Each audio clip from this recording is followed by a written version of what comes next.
Two of Keenan's cousins, Aaliyah and Indigo Wayne, twins, hover on either side of his chair like an honor guard. They're younger than Keenan by about 10 years or so, a little lighter-skinned, but the family resemblance is obvious. The only way I can tell the twins apart is the attitude. Indigo is all spiky-edged, don't-fuck-with-me energy. Aaliyah is more... subtle's not the word. Coiled, like a spring, or a snake on the hunt, waiting. What can I say? I'm a roamer.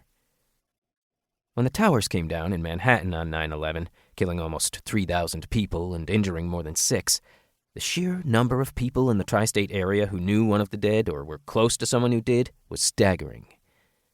28 million people were suddenly playing a game of 6 degrees of holy fuck what just happened. The grief was like a lead blanket, crushing everyone under its weight. How do you grieve for that many people? How do you even process it? Surrounded by that much heartache, that much sorrow.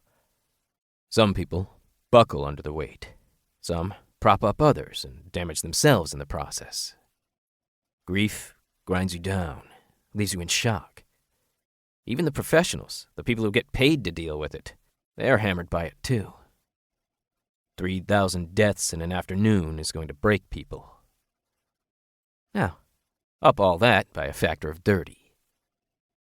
The Los Angeles Firestorm, or Firepocalypse, depending on which news sites you read, swept across the entire county, from Long Beach to Lancaster, Malibu to Claremont. Almost 100,000 people died in one night, 3 times that many injured. Not enough hospitals, beds, doctors, medical supplies. A guarantee that the death toll was going to increase in the coming days, and it did. First responders were spread too thin, or dead at the scenes.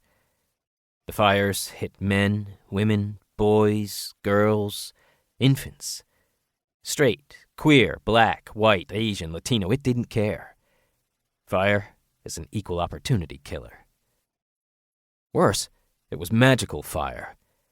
Fire that the Aztec god Quetzalcoatl stole from Xutecutli during the invasion of the Spanish 500 years ago, when Quetzalcoatl betrayed his brothers and sisters. Fire so hot it burns bodies to ash, melts steel, tears through concrete, destroys buildings, freeways, lives. And why did Quetzalcoatl do it? Why did he burn a city that he shouldn't care a rat's ass about? He did it partly because he wanted to goad me into bringing him an artifact I didn't even know I had. Almost worked, too, which would have been a whole other kind of nightmare. But mostly, he did it because I defied him.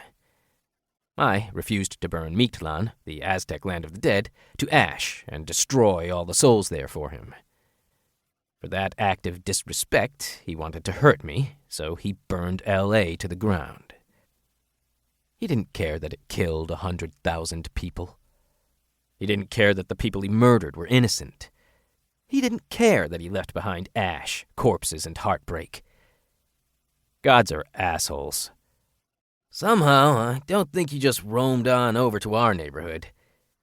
So, to what do we owe the pleasure of your company, Mr. Carter? Or can I call you Eric? I showed up on their doorstep about half an hour ago and announced myself from the street by taking a small draw from the local pool of magic. Mages can feel that sort of thing, and they'll know where it's coming from. It's the magical equivalent of ringing the doorbell. Eric's just fine, I say. They didn't want to talk to me at first, but instead of simply ignoring me, they upped the challenge by drawing more power from the pool. I was just trying to say hello and be all non-threatening about it. But since this had suddenly turned into a dick-waggling contest, I saw their bet and raised them. I pulled more power, and kept pulling more power. A lot of power. You're only going to know a mage when they do something with magic. We don't walk around with pointy hats that say Magic Boy in neon letters. But once you know they're there, a few things can give one mage an idea how powerful another is. How much power can they draw? How fast can they draw it? How much can they hold on to?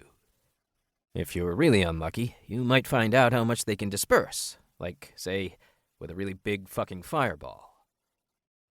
We go back and forth.